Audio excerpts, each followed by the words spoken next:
professor Jarbas. Então, continuamos. Tem agora o meu grupo, depois do professor Vladimir e, por último, um grupo mais internacional, com a presença do doutorando de Vitória, o grupo do professor Jarbas. Gostaria de pedir para a Osmarina, que faz parte do meu grupo, para já ir vindo até aqui. Nós vamos apresentar em algumas pequenas vozes.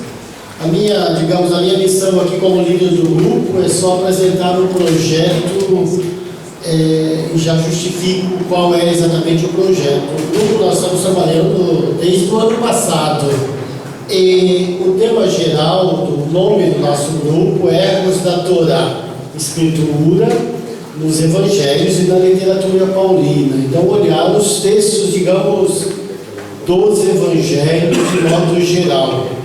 E olhando, buscando o que teria nesses textos, em termos de interpretação dentro do próprio texto, que é a interpretação intrabíblica, inovações e assim por diante.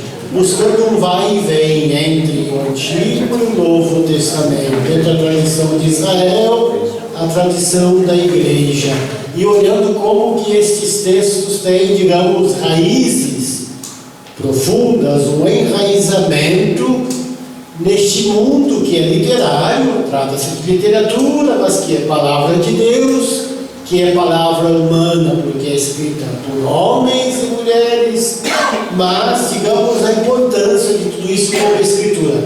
Esse é o grande projeto. Aí dentro nós pegamos um tema e começamos a trabalhar a partir do momento que nós traduzimos na coleção Judaísmo e Cristianismo esse livro que vocês conhecem. Se não conhecem, nós os temos aí à disposição. É o livro da René Bloch, Escritura e Tradição, ensaio sobre o Midrash. Daqui a pouco a Osmarina vai nos dizer algumas palavras sobre quem foi essa mulher, René Bloch. O título, portanto, deste trabalho que nós começamos a desenvolver, e já estamos praticamente na fase final, foi de reler o livro composto de 4 artigos diferentes. Os 4 artigos juntos deram este livro, original em francês. René Bloch era uma francesa, e nós traduzimos e publicamos. Reler, escrever um artigo que nós esperamos e desejamos publicar na nossa coleção, que não é mais uma coleção, uma revista Cadernos de Sion. Eu estou mostrando aqui para vocês o último número do ano passado. Nós estamos preparando agora, nesse semestre, para o final do ano, um número especial sobre um autor judeu, poeta, teólogo, Heschel, e provavelmente aí, se possível, ou então no próximo número, teria um artigo que seria o artigo do nosso grupo de pesquisa, como título, a contribuição de René Bloch para os estudos da Escritura, tendo como pano de fundo, como background, a tradição judaica. Então, este é o projeto que agora aqui está na página 2, por favor.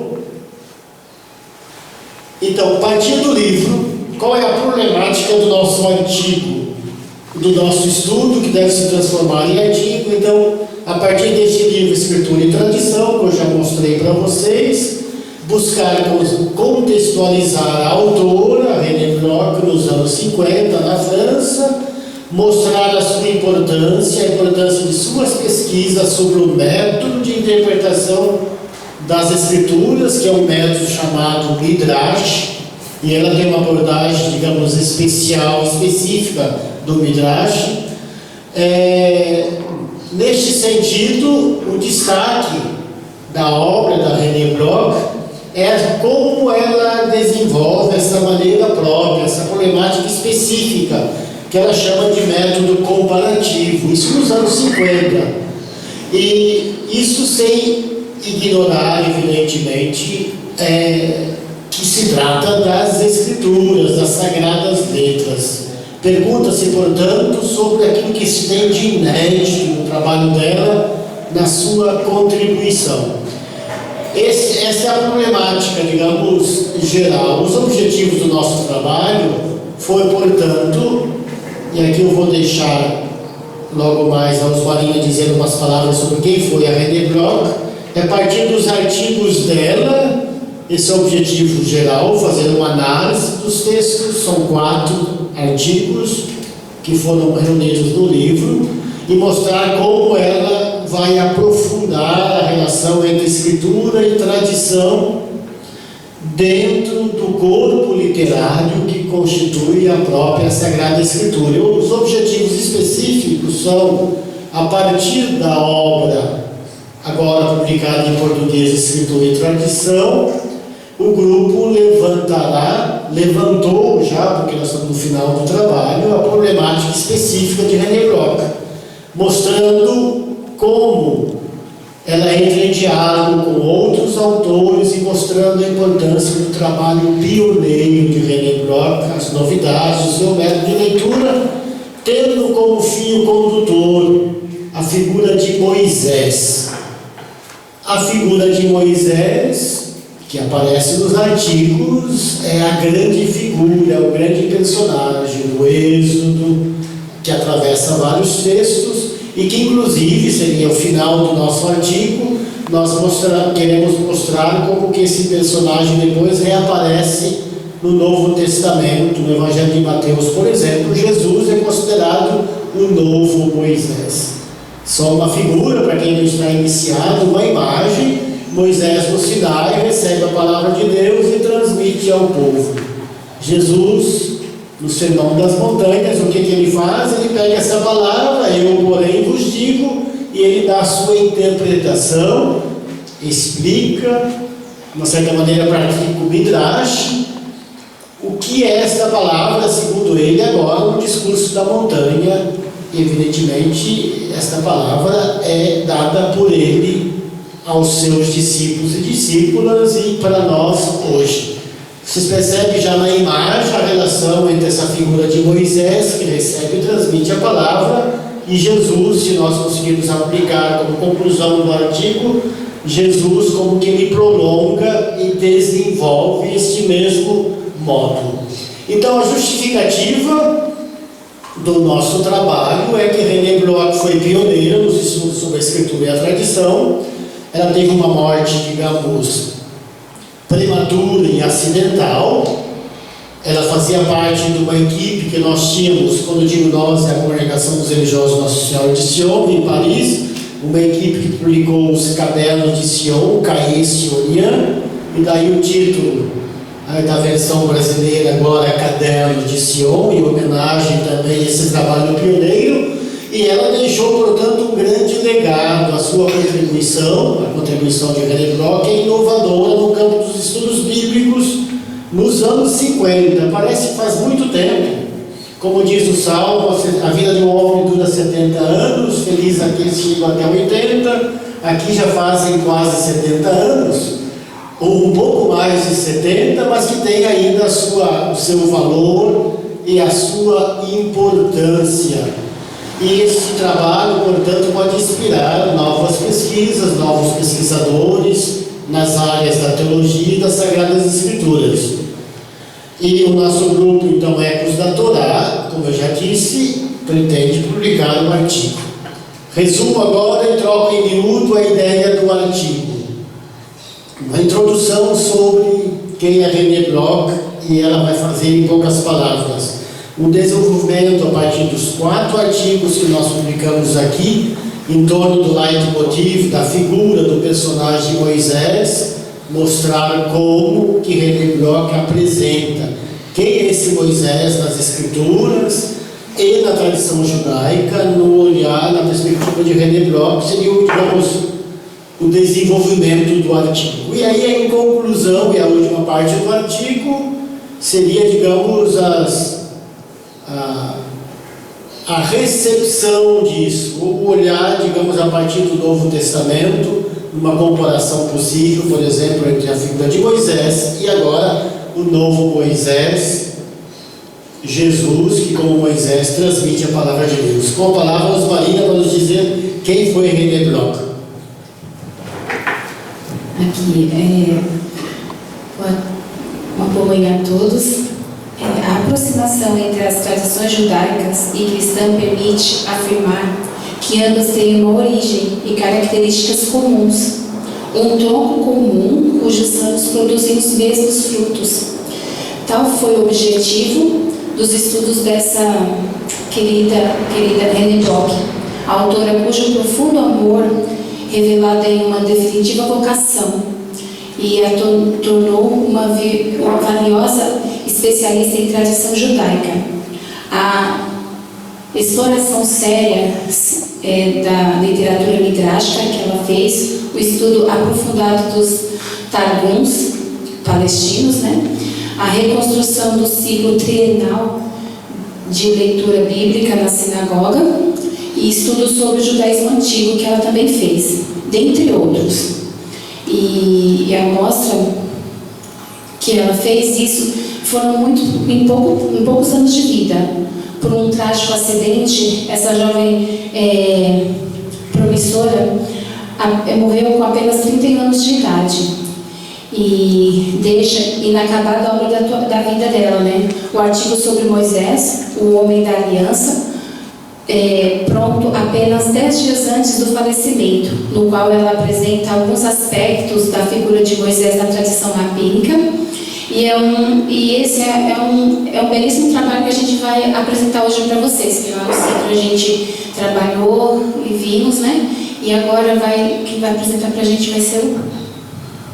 Obrigado, Marina. O livro, então, é formado de 4 capítulos. Nós retomamos o nosso grupo de estudo, praticamente cada 2 encontros, lemos, relemos e discutimos cada um dos capítulos. Na ordem que nós temos aqui, eu vou citar os nomes, eles estão aqui, eles podem dizer uma palavrinha. O primeiro capítulo, Escritura e Tradição, ensaio sobre a origem do Midrash, foi o professor Raimundo, que faz parte do nosso grupo de pesquisa. Você poderia dizer uma palavra sobre o capítulo 1. O capítulo 2, o ensaio metodológico sobre a literatura rabínica, o professor Marivan, coordenador dos nossos cursos, que também faz parte do grupo e é o vice-líder comigo, fez a apresentação, poderíamos dizer uma palavra.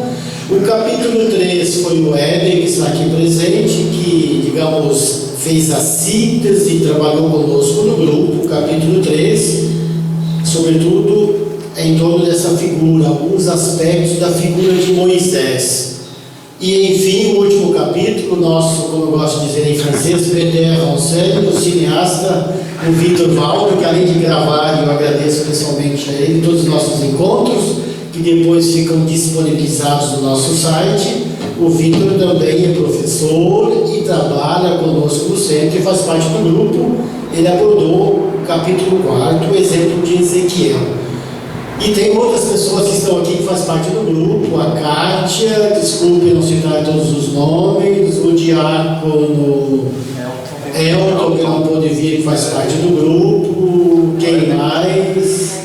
O Éden, já citei o nome, que pode dizer uma palavra. Maria Regina. A Maria Regina, que por razões de saúde não está presente conosco, e outras pessoas que nos acompanham também, que fazem parte do grupo, mas de maneira, digamos, remota e não de maneira presencial.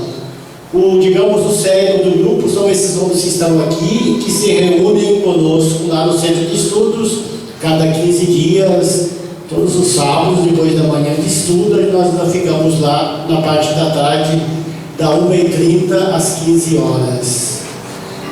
Na sequência, o professor Raimundo, uma palavrinha, já está com o microfone, e ela, vamos lá.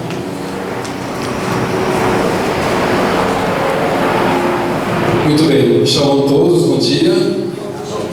Então, no primeiro capítulo, a Annie Bloch trabalhou a questão da escritura e da tradução, mostra a importância não somente da Torá escrita, mas da Torá oral. E ela começa então a descrever e analisar toda a riqueza rabínica, como o Midrash, a Mishnah, o Talmud.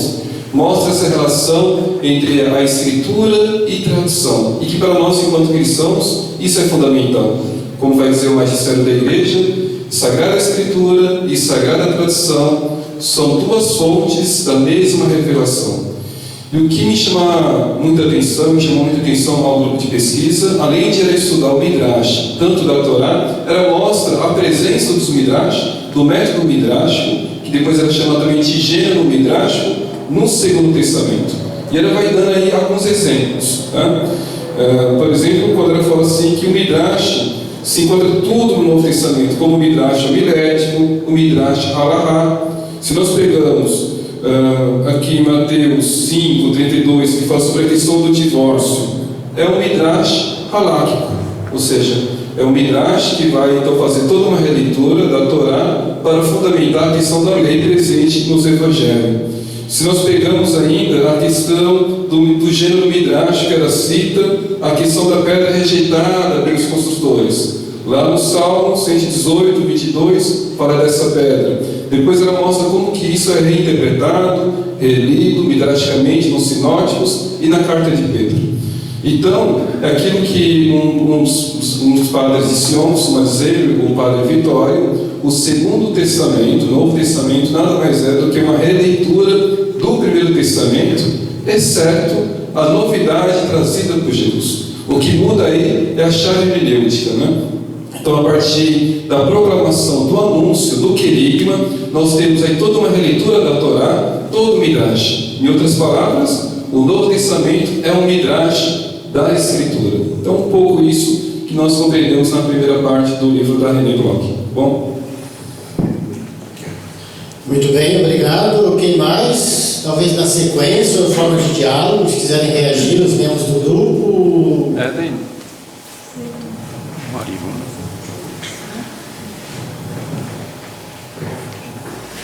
Apenas lembrando, para quem não está iniciado, antes de passar a palavra para o Eden, estamos falando muito do Midrash. O que é o Midrash? É um método de leitura, de interpretação dos textos bíblicos. Interpreta-se por causa das palavras, através de imagens, como eu dizia. Temos a figura de Moisés, Jesus como novo Moisés, pela imagem, de forma midrástica, está reinterpretando, olhando uma figura e a partir da outra figura, e assim por diante. Éder, por favor. Bom dia a todos. Ao longo desse trecho, René nos traz algumas palavras se referindo a Moisés, palavras fortes, palavras que eu gostaria de destacar aqui, como fazer sair, construí-los, povo de Deus, transmitir, dom da Torá, conduzir, mediador, instrumento flexível, enfim, algumas palavras de ordem, algumas palavras que descrevem bem a posição de Moisés diante da tradição rabínica, assim como também nos fala que ele não era e não é na tradição rabínica e tampouco na tradição bíblica entendido como um chefe. Lembra-nos que o judaísmo tem o seu papel naturalmente central para tudo no que diz respeito a halahá, e nos traz também a informação de que a antiga tradição a qual nós estamos tratando essencialmente é o Midrash, como o padre bem colocou, e a Haggadah, abre aspas, cujo ponto de partida é sempre a Escritura. A parte mais importante para o nosso estudo é a literatura de caráter homilético, feitos na pregação sinagogal, fecha aspas. O que nunca cessou de explicar e de comentar nestas homilias e nos escritos midráshicos é a grande história, a história de Israel, a história de salvação, a história das obras de Deus. Obrigado.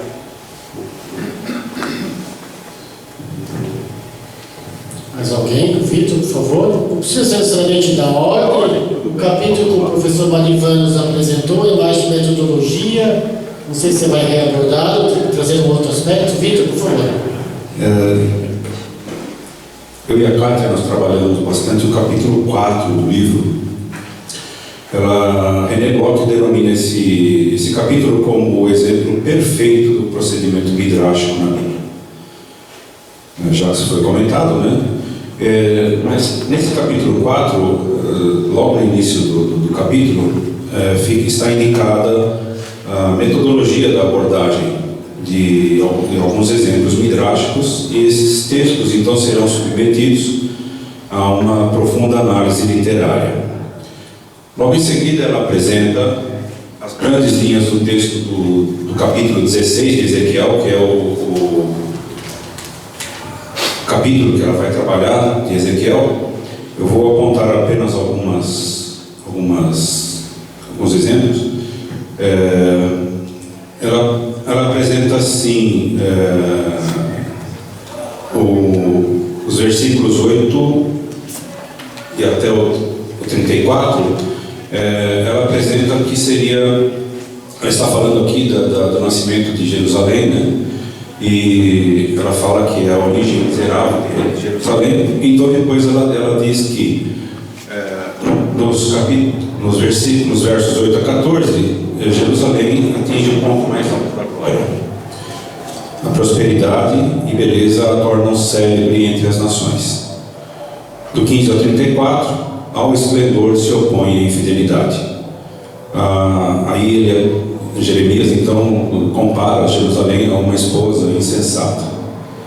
E no momento em que o próprio marido a acusa, prostituída, sacrificou os próprios filhos, consumindo-os pelo fogo em honra aos ídolos. Seria os cananeus, Moloch, alguns outros ídolos. Então ele mostra a degradação da esposa adúltera. Em seguida, René faz a análise dos vínculos literários do capítulo 16 de Ezequiel. Talvez esta é a parte mais longa do capítulo 4, porque ela faz toda a comparação dos gêneros literários presentes no capítulo 16 de Ezequiel com o Código Sacerdotal, com Deuteronômio e Jeremias, e comuns ao Código Sacerdotal e à Lei de Santidade. Então são vários aspectos que René aponta, comparando o capítulo 16 de Ezequiel com essa literatura da Torá. Citando um exemplo, por exemplo, de Ezequiel 16, verso 19: Meu pão que eu te havia dado, a flor de farinha, o óleo, o mel de que tu te nutrias, tu os despuseste como perfume destinado a apaziguá-las. René então aponta que essa expressão agradável odor aparece também como perfume aplacador, e ela traz a referência de Levítico 8, 21 e 28. O holocausto de agradável odor seria tido como um sacrifício de investidura em perfume de agradável odor no ritual de investidura ou consagração dos sacerdotes. Então, dentre outros exemplos, né, são vários versos que ela faz essa relação. Então esse é um deles que eu quis colocar em visão. Continuando, agora vem a parte mais longa, que eu não vou, porque senão a gente ficaria aqui pelo menos uns... Então eu já vou lá para o final. Como a própria René faz depois um trabalho comparando o texto de Ezequiel com Oséias, capítulo 2, e Jeremias, capítulo 3.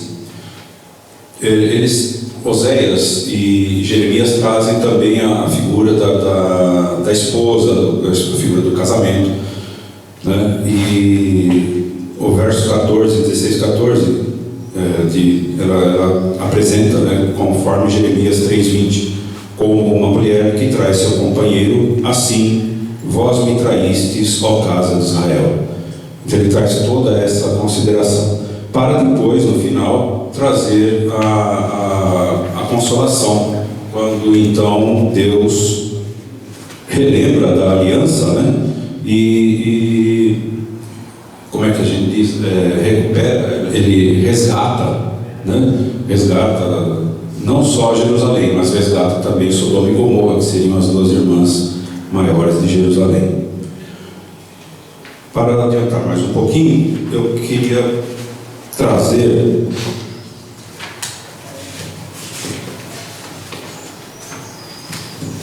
eu ia aproveitar a mesa, mas como o trabalho também leva em consideração textos do Talmud, textos de coisa, René faz uma comparação bastante interessante do capítulo 16, dos versos 1 a 14, com o Targum. E eu vou apontar apenas 2. No verso 3 de Ezequiel, assim aparece: Tu lhe dirás, assim diz o Senhor Javé a Jerusalém: Por tua origem e por teu nascimento, tu procedeste da terra de Canaã. Teu pai era amorreu e tua mãe hitita.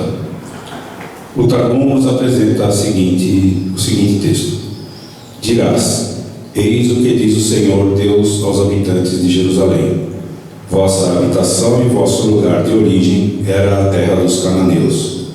Lá eu me revelei a Abraão, vosso pai, entre os pedaços.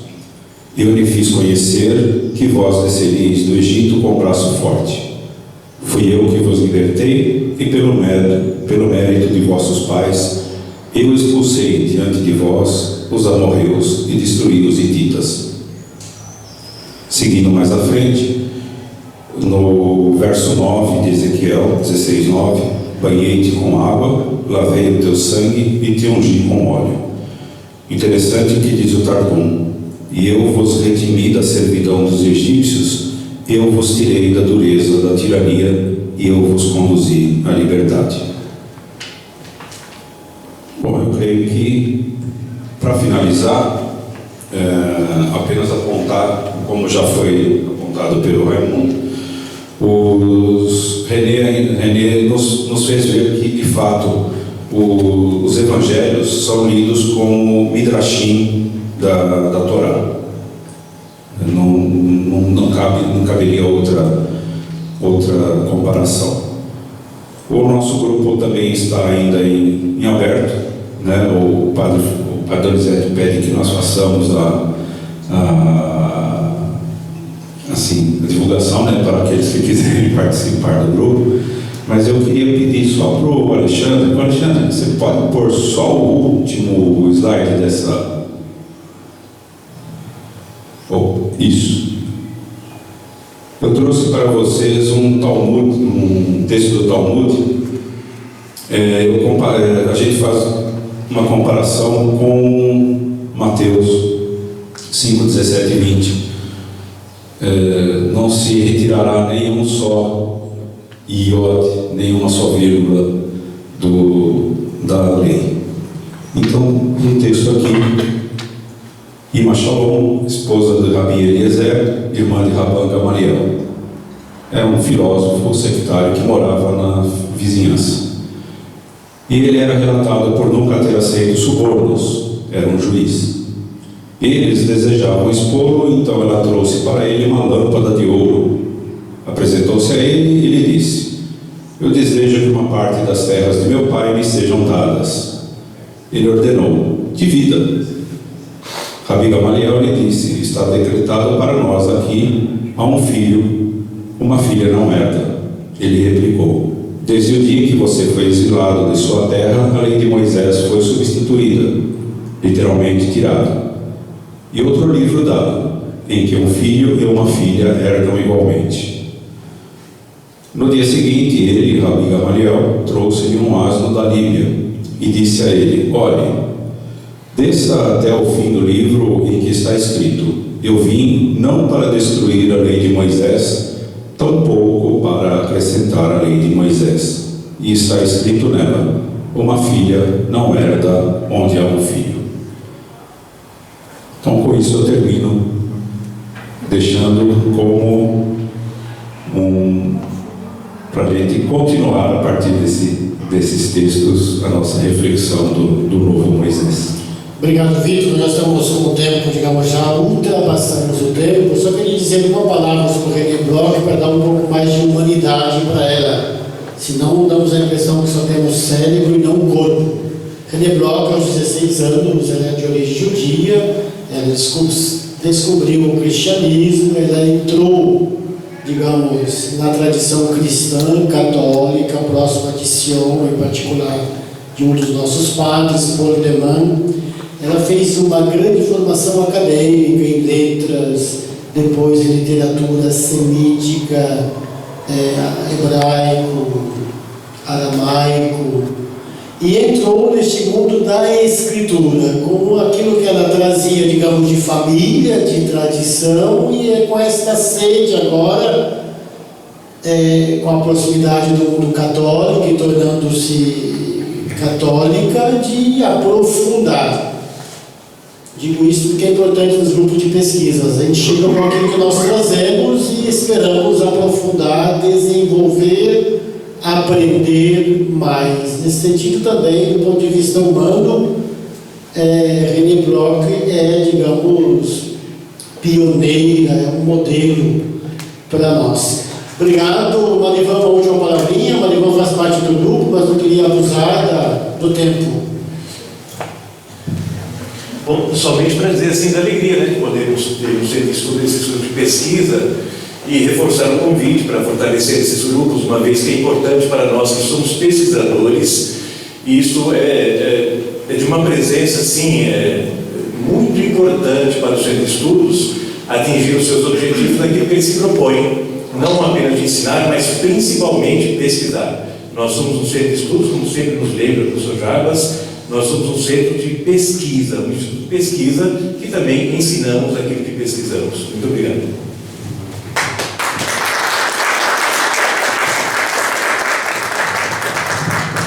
Parabéns